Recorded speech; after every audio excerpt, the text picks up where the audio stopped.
আমরা যখন আমাদের শরীরের কথা বলবো তখন আমাদেরকে দেখতে হবে আমাদের পৃথিবীকেও। তার কারণ পৃথিবী যেভাবে তাকে সুস্থভাবে এতদিন ধরে বাঁচিয়ে রেখেছে, আমরাও যদি তার এই বিজ্ঞানটাকে লক্ষ্য করতে পারি তাহলে আমরাও কিন্তু ওইভাবে সুস্থ হতে পারি। একটা পৃথিবী যদি আমরা লক্ষ্য করি সে কিভাবে এত সুন্দরভাবে টিকে আছে। একটা পৃথিবীতে জীবন সম্ভব তখনই হয় যখন পৃথিবীতে সূর্যের আলো এসে পৌঁছয়। আমাদের জীবনে হয়তো মোবাইল ফোনটা খুব জরুরি, মেয়েদের জীবনে যেমন লিপস্টিক পাউডার না হলে তারা বাইরে বেরোতেই পারে না। এই যে সূর্যের আলো পৃথিবীতে এসে পড়ে, যদি এই আলো পৃথিবীর খুব কাছে চলে আসে তাহলে কি হবে? পৃথিবীর যে তাপমাত্রা খুব বেড়ে যাবে। তার মানে পৃথিবীতে সমস্ত প্রাণী, সমস্ত গাছপালা সব পুড়ে যাবে। আবার যদি এই সূর্য মন খারাপ করে পৃথিবী থেকে অনেক দূরে চলে যায় তাহলেও কিন্তু সমস্যা। তার কারণ পৃথিবীটা অনেক ঠান্ডা হয়ে যাবে। তাহলে পৃথিবীতে জীবনের জন্য কে দায়ী? সূর্য দায়ী। আবার এই পৃথিবীতে যদি দেখতে পাই আমরা কি আছে? জল আছে। পৃথিবীর প্রায় 3 ভাগ জল, 1 ভাগ স্থল। এই জল কি? জীবন। পৃথিবীর প্রতিটা প্রাণী জল পান করে এবং আমরা যখন মায়ের পেটে ছিলাম তখন জলের মধ্যে ডুবেছিলাম। তার মানে জল থেকে কিন্তু জীবনের সৃষ্টি। এই জল আমাদের জীবন ধারণ করার জন্য প্রয়োজন, কিন্তু যদি খুব বেশি জল বেড়ে যায় তাহলে গ্রাম শহর কোথায় যাবে? সব জলে তলে ডুবে যাবে। আবার এই জল যদি একদম কমে যায় তখনও কিন্তু সমস্যা। তাতে কি হবে? তাতে মরুভূমি হয়ে যাবে। এই পৃথিবীতে কি আছে? বাতাস আছে বা বায়ু আছে। তাহলে বায়ু কি কাজে লাগে? বায়ু আমাদের শ্বাস প্রশ্বাসের কাজে লাগে। আমাদের জীবন ধারণ করার জন্য অক্সিজেন অত্যন্তভাবে প্রয়োজনীয়। কিন্তু এই বাতাস যদি বেড়ে যায় তাহলে কি হবে? তাহলে কিন্তু সাইক্লোন, তুফান, আয়লা, আমফান এরকম বিভিন্ন রকম ঝড় তুফান আমরা দেখতে পাবো। সব কিছু ঝড় উড়িয়ে নিয়ে চলে যাবে। কিন্তু আবার যদি বাতাস না থাকে তখনও কিন্তু খুব মুশকিল। তার কারণ কি? শ্বাস নিতে পারবো না। তার মানে বুঝতে পারছি আমরা সূর্য, জল, বায়ু এই 3টে উপাদান এই পৃথিবীটাকে কি করেছে?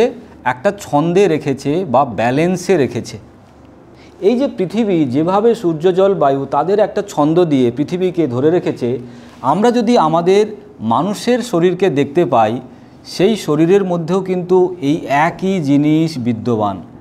মানুষের শরীরেও কিন্তু একটা টেম্পারেচার আছে। সেই টেম্পারেচার কত? 98 ডিগ্রি ফারেনহাইট। আবার মানুষের শরীরেও কিন্তু জল আছে। আমাদের রক্তরস সবই কিন্তু জল। আবার আমাদের শরীরে প্রতি মুহূর্তে শ্বাস প্রশ্বাসের জন্য কিন্তু অক্সিজেন প্রয়োজন। তার মানে পৃথিবীকে সুস্থ রাখার জন্য যে যে উপাদানগুলো জরুরি ঠিক সেই উপাদান কিন্তু আমাদের শরীরেও কিন্তু প্রয়োজন। এবং শুধু প্রয়োজন নয়, তারা কি করেছে? আমাদের শরীরকে নিয়ন্ত্রণও করে। যেমন এই যে মাথা থেকে বুক পর্যন্ত এই যে জায়গাটা, এই জায়গাটাকে নিয়ন্ত্রণ করে কি? জল। আজ যদি আমাদের কোনো রকম শরীর খারাপ হয়, আমরা যদি ডাক্তারের কাছে যাই, ডাক্তার কি বলে? আগে পরীক্ষা করে আসুন।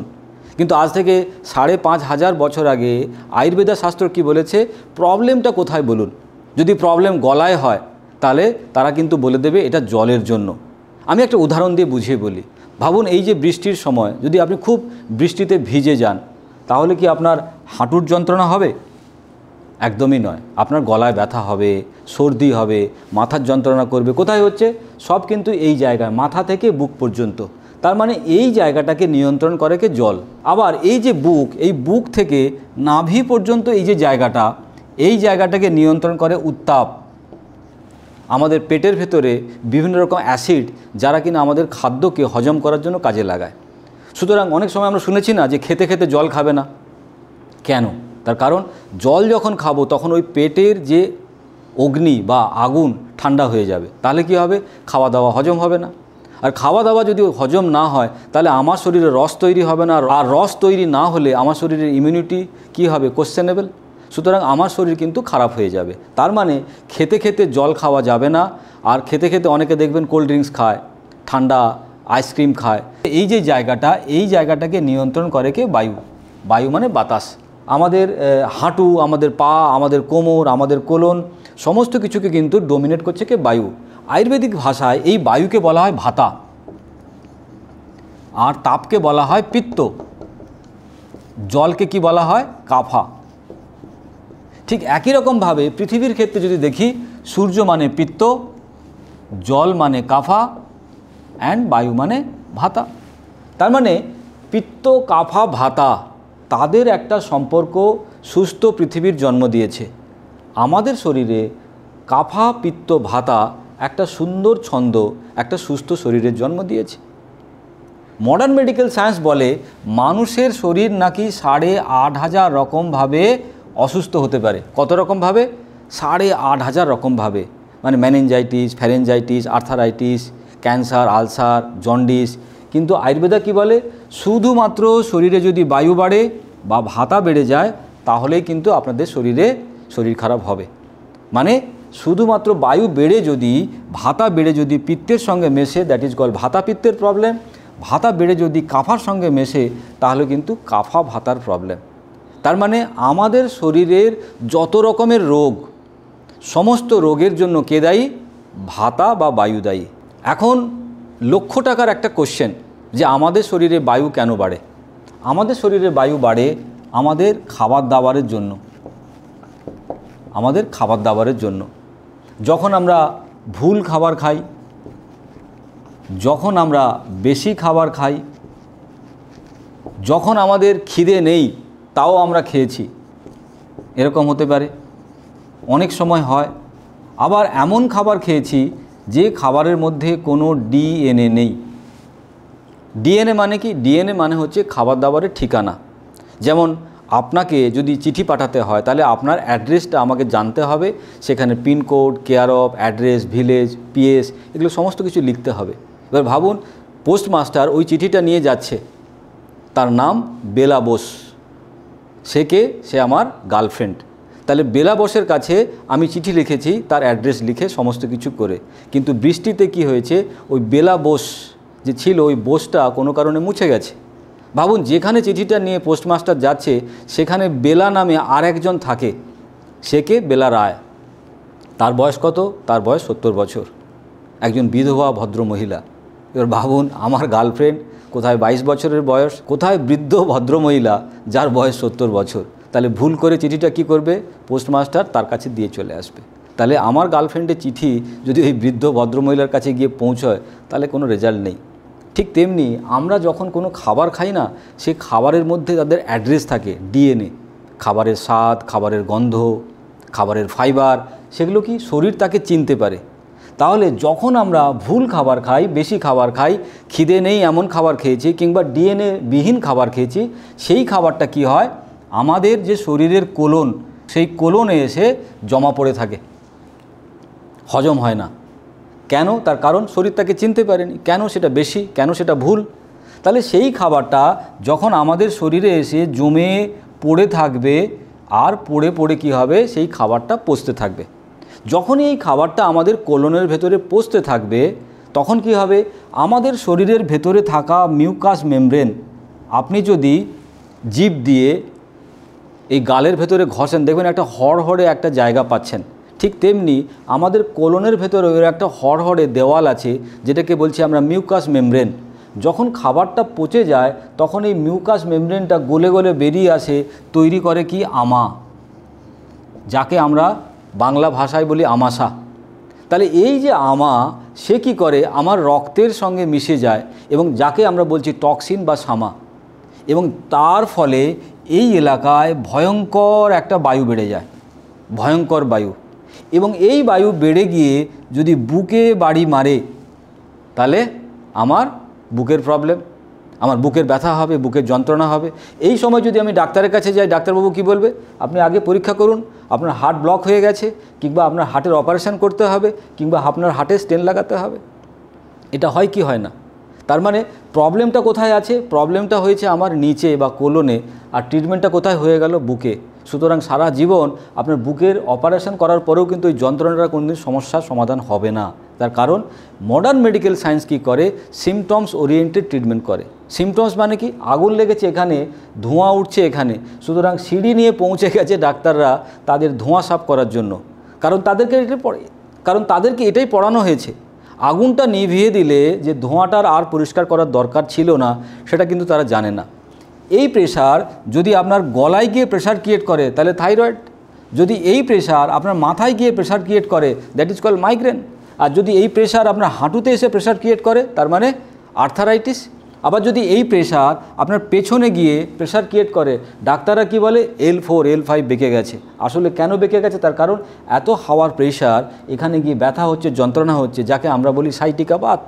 তাহলে এই সমস্তের কারণ কি? এই সমস্তের কারণ হচ্ছে আমাদের শরীরের বায়ু। কেন? কারণ আমার ভুল খাওয়া, বেশি খাওয়া, খিদে নেই বা ডিএনএ বিহীন খাওয়ার জন্য। এখন যদি আমাকে সুস্থ হতে হয় তাহলে কি করতে হবে? তাহলে আমার এই যে খাওয়া যেটা পড়ছিল পড়ে পড়ে পড়ে পড়ে, সেইটা যদি সাফ হয়ে যায়, পরিষ্কার হয়ে যায়, তাহলে কি হবে? লোকে বলে না পেট সাফ তো বিমারি মাপ। তার মানে আমার যদি পেট সাফ থাকে তাহলে কিন্তু আমার এই ধরনের বায়ু বাড়বে না, আর বায়ু না বাড়লে আমার কিন্তু কোনো প্রবলেম থাকবে না। তার মানে আমাদের শরীরে যদি বায়ুকে আমরা নিয়ন্ত্রণ করতে পারি, ব্যালেন্স করতে পারি, তাহলে কিন্তু শরীরের অনেক কিছু জিনিস বা আমাদের এত যে রোগ, সেই রোগ থেকে কিন্তু আমরা মুক্ত থাকতে পারি। এবার কথা হচ্ছে বায়ুকে ব্যালেন্স করতে গেলে আমাদের খাওয়া দাওয়াকে নিয়ন্ত্রণ করতে হবে। আমরা কি ধরনের খাবার খাবো আর কি খেলে আমাদের বায়ু নিয়ন্ত্রণ থাকবে, চলুন সেটা জেনে নিই। তার আগে দেখে নিই বেসিক্যালি আমরা দৈনন্দিন জীবনে কি খাই। বেসিক্যালি আমরা দৈনন্দিন জীবনে যেটা খাই দ্যাট ইজ ফল, ফ্রুটস। ফল আমাদের শরীরে 2 ঘন্টায় হজম হয়ে যায়, 2 আওয়ার্স। মানে ফল যদি আমরা খাই তাহলে ফল হজম হতে আমাদের শরীরে কত সময় লাগে? 2 ঘন্টা। এরপরে আমরা কি খাই? আমরা খাই শাকসবজি। শাকসবজি শাকসবজি আমাদের শরীরে হজম হতে সময় লাগে 3 ঘন্টা। শাকসবজি মানে কুমড়ো, ঢ্যাঁড়স, পটল, পালং পাতা, বাঁধাকপি, ফুলকপি, ব্রোকলি, এই সমস্ত যে শাকসবজি সেটা খেলে আমাদের হজম হয় 3 ঘন্টা। আর যদি ভাত, রুটি এই ধরনের খাবার খাই, ভাত, রুটি মানে কার্বোহাইড্রেট খাবার, সেটা আমাদের শরীরে হজম হতে কত সময় লাগে? 6 ঘন্টা। আর মাছ, মাংস যদি আমরা খাই, মাছ, মাংস, ডিম, দুধ, ঘি, ছানা, মাখন, এটা আমাদের শরীরে হজম হতে সময় লেগে যায় প্রায় 24 ঘন্টা থেকে 48 ঘন্টা, মানে 1 থেকে 2 দিন। তাহলে এইগুলোই হচ্ছে আমাদের প্রাত্যহিক জীবনের খাবার দাবার। কিন্তু এই খাবার দাবারের মধ্যে কি ভুল হয়ে যাচ্ছে? সো এই যে প্রাত্যহিক জীবনে আমরা যে খাবারগুলো খাই, তাহলে এখানে কি ভুল হচ্ছে চলুন একটা খেলার মাধ্যমে আমরা দেখে নিই। খেলাটার নাম কি? দিল্লি থেকে কলকাতা ট্রেন আসছে। কোথা থেকে? দিল্লি থেকে কলকাতা। সেখানে কি ট্রেন আছে?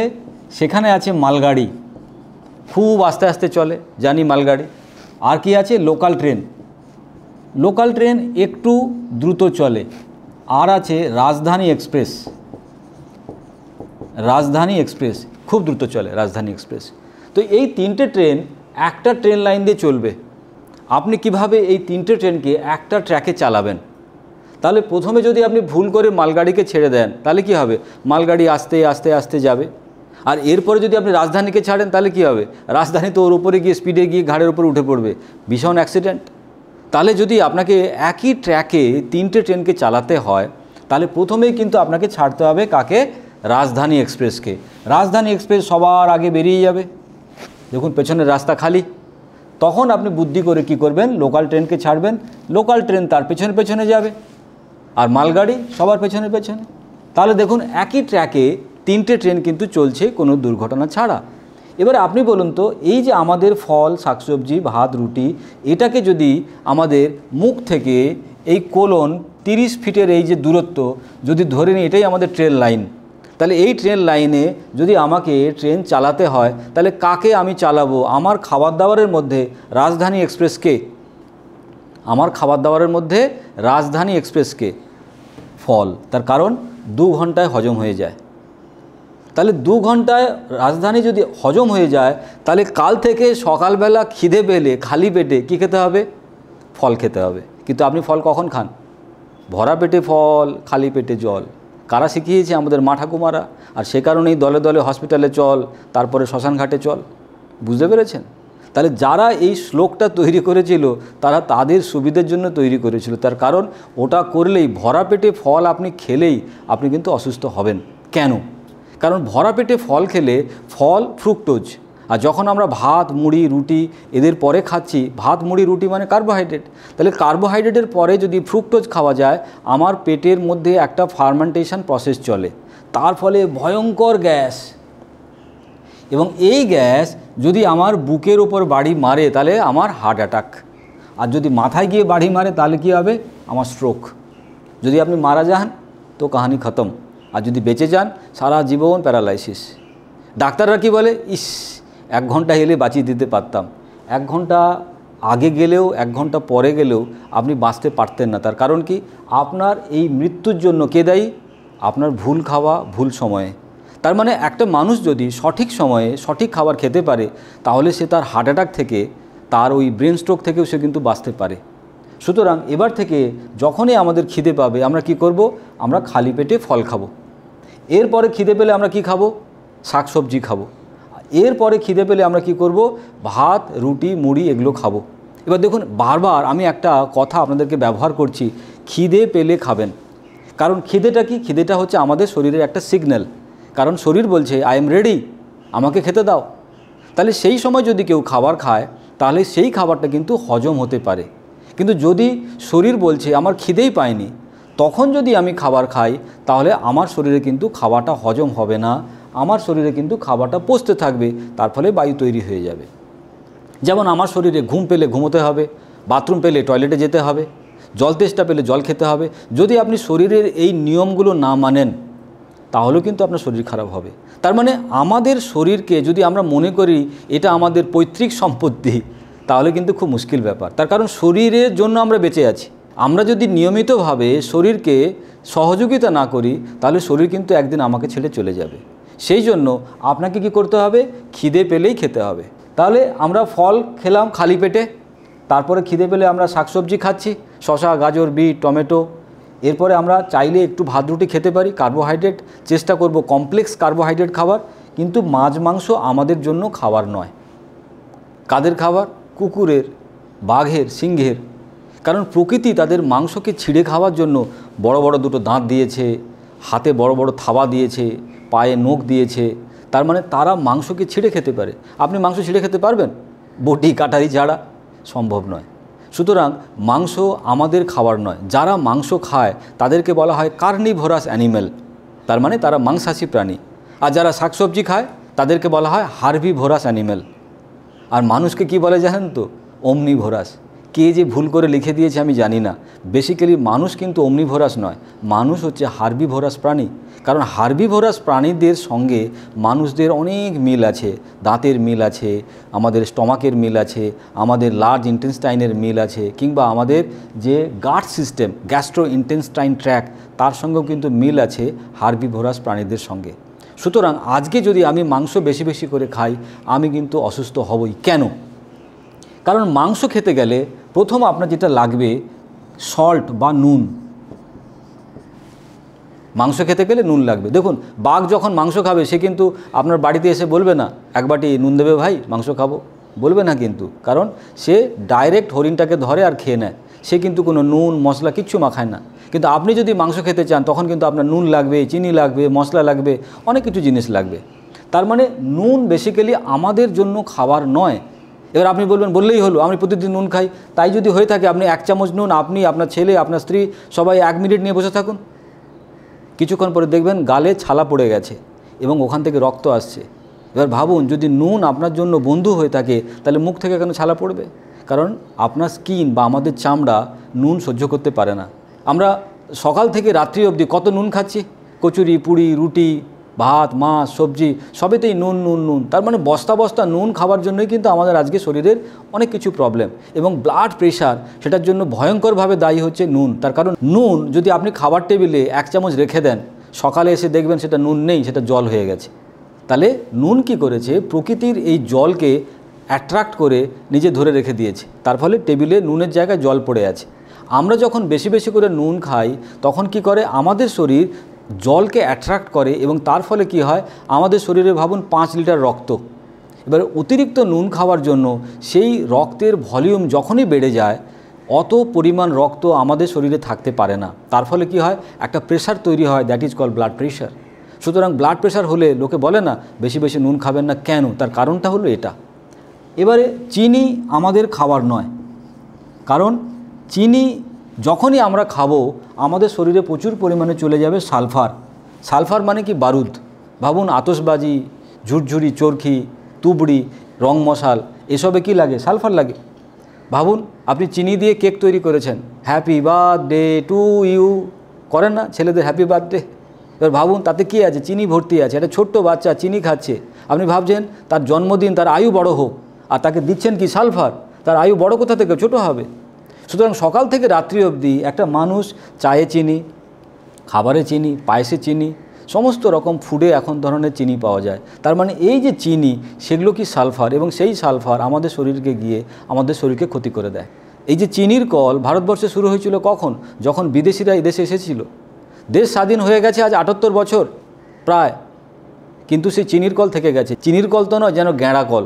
তার কারণ কি, এই চিনি আপনি খাবেন, শরীর আপনার খারাপ হবে, এবং তারপরে আপনাকে কী করতে হবে, British medical association, American medical association, তাদের দরজা দরজা আপনাকে ঘুরে বেড়াতে হবে, তাদের ডাক্তার, তাদের ওষুধ, তাদের সমস্ত কিছু টিকা আপনাকে নিতে হবে। সুতরাং চিনি আপনার শরীরকে করে দেয় মিনি। তাহলে চিনি যদি আপনি খান, তাহলে কিন্তু আপনার শরীরে cancer, ulcer, jaundice, pharyngitis, meningitis সব কিছু হতে পারে। চিনি আমাদের জন্য খাবার নয়। 3 নম্বর, যদি আমরা দেখি তেল, তেল কাঁচা খাওয়া ভালো, কিন্তু তেল যখন কড়ায় পড়ে একটা ধোঁয়া ওঠে না, সেই ধোঁয়া যখন উঠে যায় একটা কেমিক্যাল রিয়াকশান হয়, পড়ে থাকে কি, কার্বন। বাজার থেকে কচি কচি সবজি আমরা কিনে নিয়ে আসি, তারপরে স্ত্রীকে দিয়ে বলি রান্না করো। কড়ায় তেল দিয়ে স্ত্রী বসে আছে, এরপরে ধোঁয়া উঠছে, তারপরে ওই কড়ার ভেতরে কার্বনটা পড়ে রইল। সেই কার্বনের ভেতরে কি হচ্ছে, আমরা ঢ্যাঁড়স, পটল, কুমড়ো দিয়ে যখন রান্না করছি, এবং সেই রান্নাটা করে যখন আমরা বাড়ির সবাই খাচ্ছি কি, কার্বন। আলকাতারা দেখেছেন, রাস্তার পিচ দেখেছেন, সেটাও কিন্তু কার্বন। তার মানে এই যে কড়ার তেলটা যখন ধোঁয়া হয়ে উঠে যায়, দেখবেন রান্নাঘরের দেওয়ালে আপনি হাত দিয়ে ঘষে ঘষে দেখবেন, আপনি সাবান দিয়েও ধুলেও কিন্তু সেই এই চটচটে জিনিসটা যাবে না, কারণ সেটা পিওর কার্বন বলে রাস্তার পিচের মতো, আলকাতারার মতো আটকে থাকে। সেইটা যদি দিনের পর দিন আপনি খান, তাহলে আপনি খাচ্ছেন কি। এরপরে 4 নম্বর কি, আগুন। আমরা যা কিছু খাই, সমস্ত রান্না করে খাই, আগুন মানে ফায়ার। আপনি যদি একটা আমের আঁটিকে আগুনে পুড়িয়ে তারপরে মাটিতে পুঁতে দেন গাছ বেরোনোর জন্য, সেখান থেকে গাছ বেরোবে? কোনো মতেই বেরোবে না। তার কারণ কি, সবাই জানে আঁটিটা মারা গেছে। তাহলে আপনি যখন খাবারটাকে রান্না করছেন, পটল, ঝিঙে, কুমড়ো, বেগুন আগুন দিয়ে, তখন কি হচ্ছে, ওই খাবারের ভেতরে থাকা DNA, that is vitamin, minerals, protein, fat, carbohydrate, fibre equal to 0। তার মানে সমস্ত খাবারটা কী হলো, 0 হয়ে গেল। এবার আপনারা সপরিবারে তাহলে খেলেন কি? প্রথমে নুন দিয়ে, চিনি দিয়ে, তেল দিয়ে আগুনে পুড়িয়ে পুরো খাবারটাকে যখন সর্বনাশ হলো, সেই সর্বনাশযুক্ত খাবারটাকে যখন আপনি খাচ্ছেন, আপনি বলছেন আমি প্রোটিন খাচ্ছি, ভিটামিন খাচ্ছি, মিনারেলস খাচ্ছি। তাহলে কোথায় প্রোটিন, কোথায় ভিটামিন? সুতরাং এই ধরনের খাবার যখনই শরীরে যাবে, শরীর তাকে চিনতে পারবে না, শরীর বদহজম হবে। আর বদহজম হলেই শরীরে কী হবে, বায়ু বা ভাতা বেড়ে যাবে। বায়ু বা ভাতা বেড়ে গেলে আপনার শরীরে সমস্ত রকম রোগ হতে পারে। আমাদের শরীরে এই ধরনের রোগের জন্য কিন্তু এই ধরনের খাবার দাবার দায়ী। এবার যদি দেখেন, একটা মানুষ এক একটা জায়গায় যায়, এক এক রকমের খাবার খায়, কিন্তু একটা ছাগলকে নিয়ে যদি আপনি চেন্নাইতে যান, দেখবেন ছাগলটা গিয়ে কিন্তু ওখানে ঘাস খাচ্ছে, আর আপনি কি খাবেন, ইডলি, ধোসা। আবার যদি ওই ছাগলটাকে নিয়ে আপনি বম্বে চলে যান, আপনি ওখানে গিয়ে কী খাবেন, বড়া পাও। ছাগল কি খাবে, ঘাস খাবে। গুজরাটে গিয়ে আপনি ভাবড়া, খাবড়া, ধাবলা, ধোগলা এই ধরনের খাবার খাবেন, আর ছাগল কি খাবে, ছাগল ঘাস খাবে। ওই ছাগলকে নিয়ে যদি আপনি ওয়েস্ট বেঙ্গলে ফিরে আসেন, কলকাতায় চলে আসেন, আপনি কি খাবেন, ভাত, মাছ, রসগোল্লা, আর ছাগল ঘাস খাবে। আবার যদি একটু পাসপোর্ট ভিসা তৈরি করে যদি ছাগলকে নিয়ে লন্ডন, আমেরিকা, চীন, জাপান চলে যান, ওখানে গিয়ে আপনি pizza, burger, cold drinks, Pepsi এগুলো খাচ্ছেন, আর ছাগল কি খাচ্ছে, ছাগল ঘাসই খাচ্ছে। সেই জন্য ছাগল কোনো দিন অসুস্থ হয় না, মানুষ অসুস্থ হয়ে পড়ে। তার কারণ ছাগল সারা জীবন ছাগলের খাবার খায়। ছাগলের এইটুকু বুদ্ধি আছে যে কি খেতে হয়, কতটা খেতে হয়, কখন খেতে হয়। কিন্তু মানুষ এখনও পর্যন্ত জানে না কতটা খেতে হয়, কখন খেতে হয়। এই সমস্যাটাই কিন্তু মানুষকে বারবার করে অসুস্থ করে। সুতরাং আপনাকে যদি সুস্থ হতে হয়, তাহলে কি করতে হবে, আপনার খাবারটা খেতে হবে। লোকে বলে না, জীব দিয়েছেন যিনি, আহার দেবেন তিনি। একটা ছাগলের আহার আছে, একটা মাছের আহার আছে, একটা গরুর আহার আছে। মানুষের আহার বলছে অনলাইনে অর্ডার করে দেবো, হোটেল থেকে খাবার কিনে খেয়ে নেব। মানুষেরও কিন্তু আহার আছে। মানুষের আহার কি, প্রকৃতি যা দিয়েছে। একটা মানুষ যদি প্রকৃতির খাবার খেয়ে থাকতে পারে, সে কিন্তু সুস্থ হয়ে যাবে। এই দেখুন না, আজ থেকে প্রায় 15 বছর আগে আমার ডায়াবেটিক হয়েছিল। এই যে চোখে চশমা পরে আছি, অনেকে প্রশ্ন করে আপনি যদি এত ভালো, তাহলে চোখে চশমা পরতে হয়েছে কেন? আমি যখন গ্র্যাজুয়েশন করছি, আমার এমন কনস্টিপেশনের প্রবলেম, আমার এই বাম চোখের রেটিনাটা ফুটো হয়ে যায়। তার জন্য আমি চেন্নাইতে গিয়ে পর্যন্ত চেষ্টা করি আমার চোখটাকে ঠিক করার।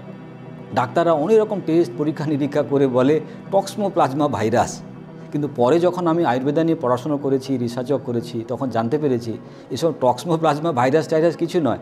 পেট সাফ তো বিমারি মাপ। আপনার যদি চোখে মোটা চশমা থাকে তার মানে জানতে হবে আপনার পেটে কিন্তু অপরিষ্কার। তার মানে যার চোখ যত মোটা চশমা তার তত বেশি কনস্টিপেশনের প্রবলেম। তাহলে সেই যে আমার চোখের প্রবলেম হয়েছিল তার জন্য আমাকে চশমাটা এখনও পড়তে হয়, কিন্তু আজকে সেই প্রবলেমটা নেই। তার কারণ আয়ুর্বেদার এই যে বিজ্ঞান, এই বিজ্ঞানকে যখন নিজের সঙ্গে আমি জড়িয়েছি, নিজেকে যখন মেনে চলি, তখন কিন্তু আমার এই প্রবলেম সলভ হয়ে গেছে। তাহলে আমরা এতক্ষণ জানতে পারলাম যে আমাদের শরীর কেন খারাপ হয়। এটা কি ভারতীয় আয়ুর্বেদা বিজ্ঞান। এই আয়ুর্বেদা বিজ্ঞান ছাড়া আপনি জীবনে সুস্থ স্বাভাবিক থাকতে পারবেন না। আজকের দিনে দাঁড়িয়ে সবথেকে যেটা মানুষের বড় প্রবলেম, মানুষের খাওয়া বদলে গেছে, মানুষের জীবনযাপন বদলে গেছে। মানুষের জামা কাপড় বদলে যাওয়ার ফলে মানুষ ভেবেছে তার ভেতরের যে অর্গান সেগুলো নাকি বদলে গেছে।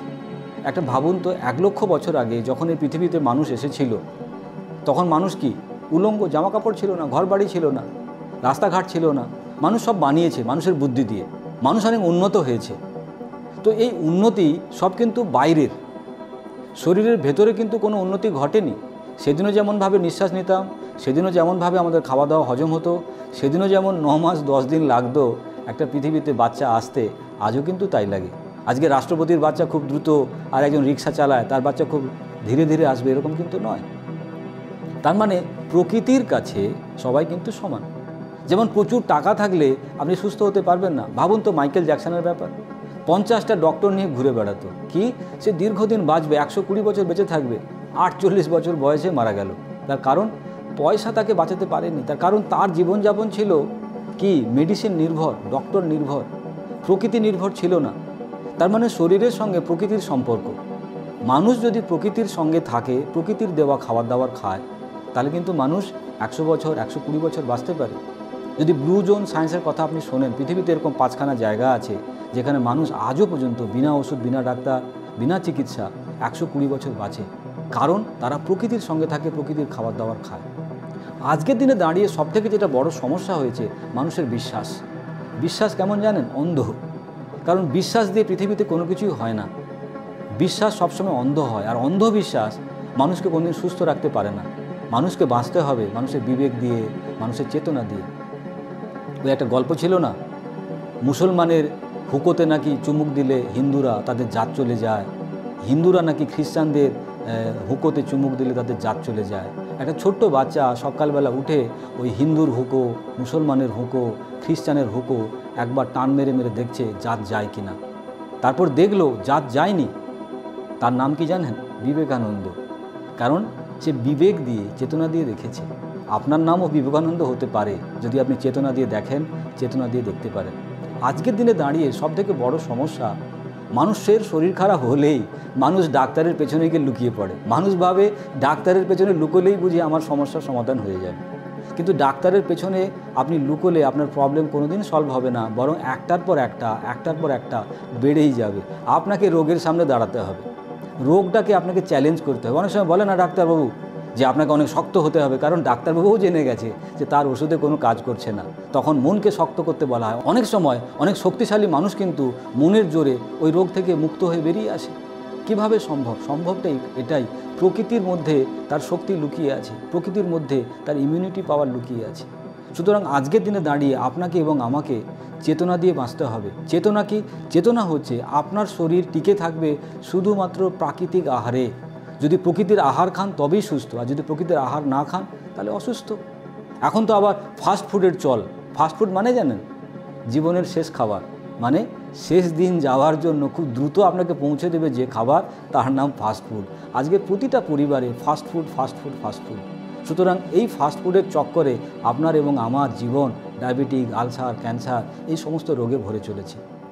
সেই জায়গায় দাঁড়িয়ে আমি এবং আমার অর্গানাইজেশন তৈরি করেছে এমন একটা আহার, যে আহারটা আপনাকে সম্পূরক আহার দেবে সকালবেলা, দুপুরবেলা, রাত্রিবেলা। সেই খাবারগুলোতে কি আছে, আমাদের মাংস, আমাদের শরীরের হাড়, আমাদের শরীরের রক্ত তাকে ব্যালেন্স করবে, আমাদের শরীরের নার্ভাস সিস্টেমকে ব্যালেন্স করবে, আমাদের শরীরের হরমোন সিস্টেমকে ব্যালেন্স করবে। একটা মানুষের নার্ভাস সিস্টেম, একটা মানুষের যদি হরমোন সিস্টেম আর একটা মানুষের যদি রক্ত, মাংস, হাড় এগুলো ঠিক হয়ে যায়, তাহলে মানুষের তো কোনো রোগ থাকবে না। এগুলো কি ব্লু জোন সায়েন্সের আহার। তাহলে ব্লু জোন সায়েন্সের আহার খেয়ে মানুষ যেমন অনেক দিন বেঁচে থাকে, 100 বছর, 120 বছর, ঠিক তেমনি আপনার আলসার, আপনার ক্যান্সার, আপনার ডায়াবেটিক, এই সমস্ত রোগ যেটা কিনা শরীর থেকে তৈরি হচ্ছে, সেই রোগগুলোকে কিন্তু সারিয়ে ফেলা যাবে শুধুমাত্র খাবার দাবারের বদল ঘটিয়ে। যদি বলেন গল ব্লাডার স্টোন, 1 মাসে গল ব্লাডার স্টোন 18 mm থেকে 5 mm হয়ে যেতে পারে, এরকম প্রচুর নমুনা আছে। ডায়াবেটিস, আমাদের কাছে 7 দিনে ডায়াবেটিক আবার রিভার্স হয়ে গেছে। ব্লাড প্রেশার খুব বেশি হলে 15 দিন।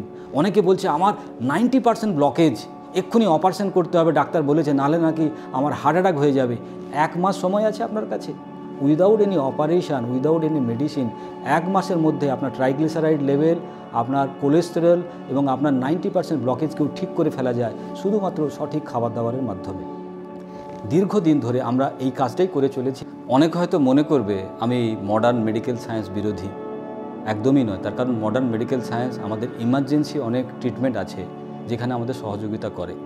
কিন্তু বেসিক্যালি আজকের দিনে দাঁড়িয়ে মানুষের সবথেকে যেটা বড় সমস্যা, diabetic, blood pressure, arthritis, kidney কিংবা আপনার শরীরের থাইরয়েড, স্পন্ডেলাইটিস, এই ধরনের প্রবলেমের জন্য কিন্তু কোনো ওষুধের প্রয়োজন নেই। শুধু খাবার দাবারের বদল ঘটালেই আপনি সুস্থ হতে পারেন। আমার সঙ্গে যদি কথা বলতে চান, নিচে দেওয়া নাম্বারে ফোন করতে পারেন, যোগাযোগ করতে পারেন। আর আপনাদের বিভিন্ন রকম সমস্যা নিয়ে আমরা আবার আসব আরও অনেক ভিডিওতে, যেখানে আপনাদেরকে বুঝিয়ে দেব কি করে ডায়াবেটিক হয়, হলে ঠিক করতে কি করে হবে, ক্যান্সার কেন হয়, যাদের ক্যান্সার হয়ে গেছে তারা কি করে ঠিক হবে, ব্লাড প্রেশার যাদের অনেক বেশি তারা কিভাবে ঘরে বসে ওষুধ ছাড়া নিয়ন্ত্রণ করতে পারে। সুতরাং আপনারাও সুস্থ থাকুন, ভালো থাকুন।